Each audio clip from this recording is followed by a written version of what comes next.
Buddy, why did you come by taxi? What happened to the Range Rover we gave you for your 19th birthday? Grandpa's voice carried warmth and confusion, echoing across the driveway as I stepped out, holding a small paper bag of his favorite muffins. Before I could answer, my mother's voice cut through the morning air, smooth, confident, rehearsed. "Oh, Dad," she said with a laugh, "that Range Rover belongs to his sister now. You know how generous Ethan can be." "Hi everyone.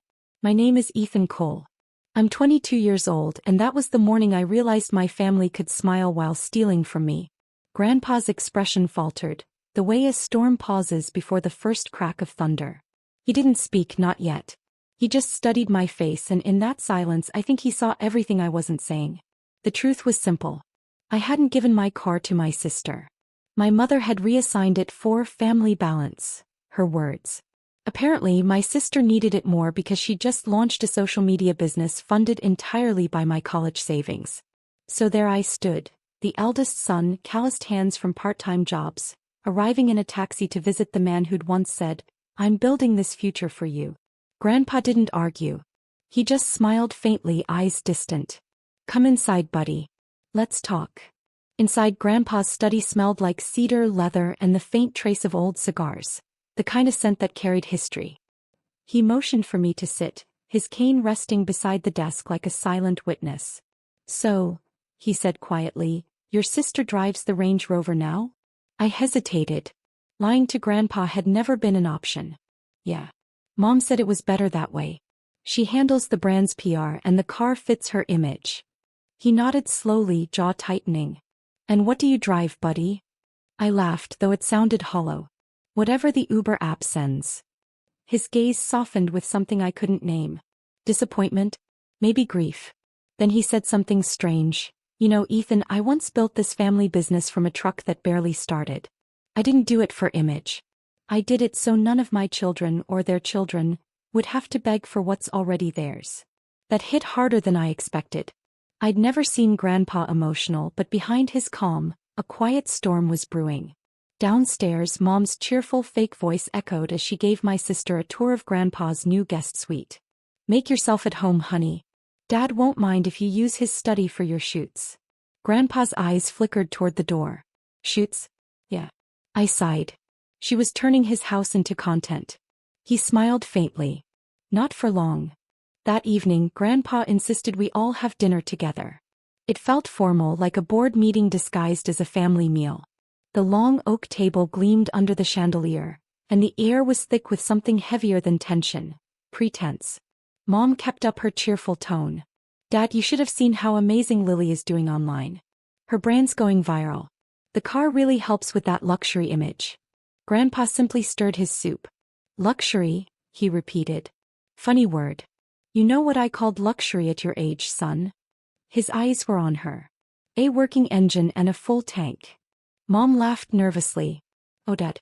Times have changed." "Yes," he said, "but value shouldn't." Lily smiled sweetly, completely unaware of the storm she sat beside. "I'll take you for a drive tomorrow, Gramp. The car handles beautifully. I even put my logo on it." His spoon froze midair. "You put your logo on a gift for me? To your brother?" The silence that followed could have shattered glass.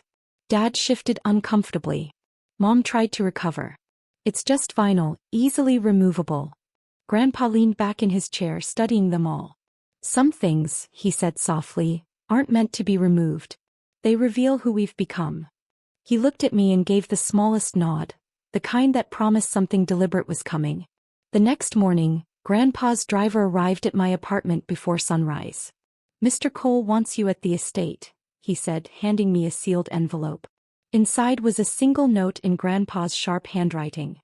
"Buddy, bring nothing but the truth. Love, G." When I arrived, the house was quiet. Only the low hum of ocean waves from the nearby cliff filled the air. Grandpa was in his office, papers spread across the desk. Property deeds, trust documents, the works.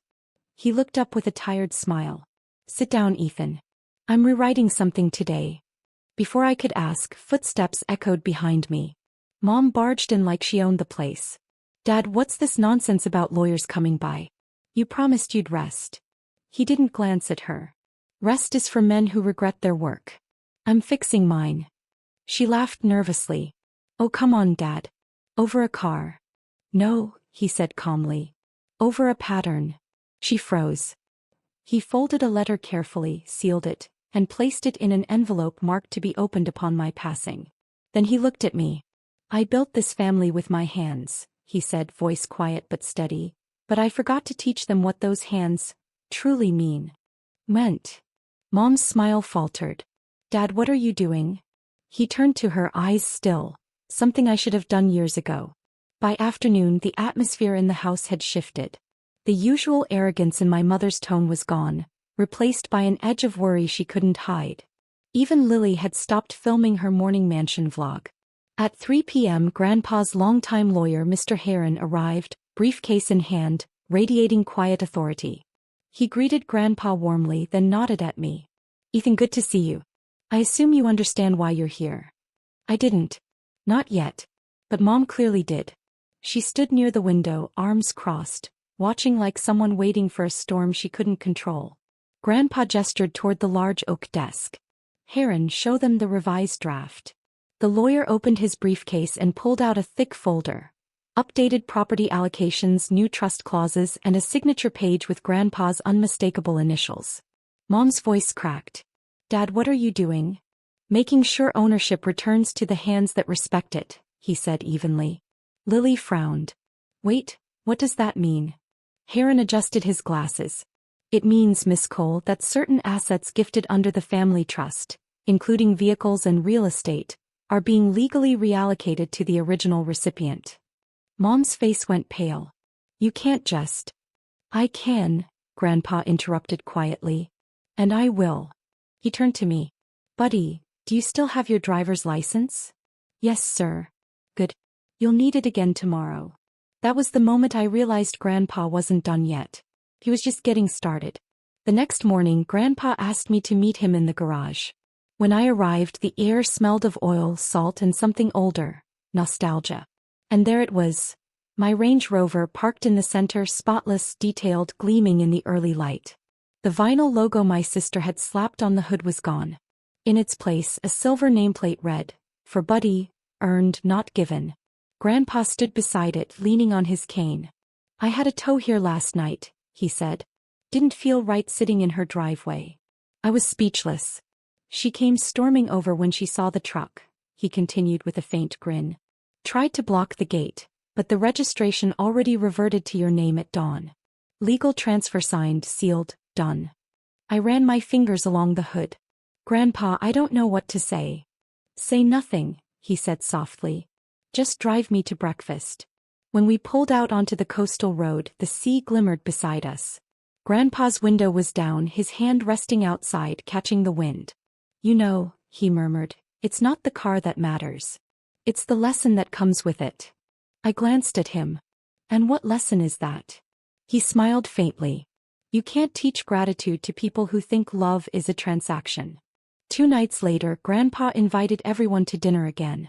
Same table, same chandelier, but this time there was no pretending. The mood was brittle. Silence was louder than any accusation. Lily sat quietly scrolling her phone. Mom kept adjusting her napkin, waiting for a chance to speak. Grandpa didn't say a word until the main course was served. Then he laid a document on the table, the official copy of his updated will. I'm old, he began, old enough to know when my lessons haven't landed. So I'm leaving one more. Mom's voice was sharp with fear. Dad, please. This isn't necessary. We're family. He looked right at her. Family isn't ownership, Emily. It's responsibility, and you've mistaken one for the other. He turned to Lily. You wanted image. You got it. But remember, image fades faster than character. Then to me, and you, buddy, you never asked for more. That's why you'll know what to do with it. Mom's fork clattered. You're giving him control over what? The estate, Grandpa said calmly. And every asset under my name when I'm gone. You had your chance to prove fairness. You failed. Lily's face drained of color. Grandpa rose slowly, leaning on his cane. Dinner's over. The inheritance lesson begins now. I looked across the table. The same people who once smirked when I arrived by taxi now stared at me in silence. But this time I didn't feel small. A week later, Grandpa passed peacefully in his sleep. The morning sun hit his window just right. Calm, golden, unhurried, the way he lived his last days. The funeral was quiet. No cameras. No speeches about family unity. Just the truth, written in ink and sealed in the documents his lawyer handed us afterward. When the will was read, Mom's face stiffened, her hands trembling as each page turned. Grandpa hadn't left me everything. He had left me purpose. The house, vehicles, and business shares were placed into a new foundation, the Cole Trust for Integrity and Education, with me as director. Mom and Lily would receive a fixed allowance contingent upon maintaining honesty and contributing to the community. His words, not mine. I didn't gloat. I just listened, feeling the weight of what he'd done. It wasn't revenge. It was correction. After the meeting, I visited the coastal road one last time, parking the Range Rover by the cliff where he used to stand. The ocean was loud that day, but somehow peaceful. I whispered, "You didn't punish them, Grandpa. You taught them." The wind answered softly, brushing through the open window. That night as I drove home, I realized something he'd tried to show me all along. True inheritance isn't what's left for you. It's what's built in you. And as the lights of the city appeared ahead, I smiled, finally proud to carry his legacy.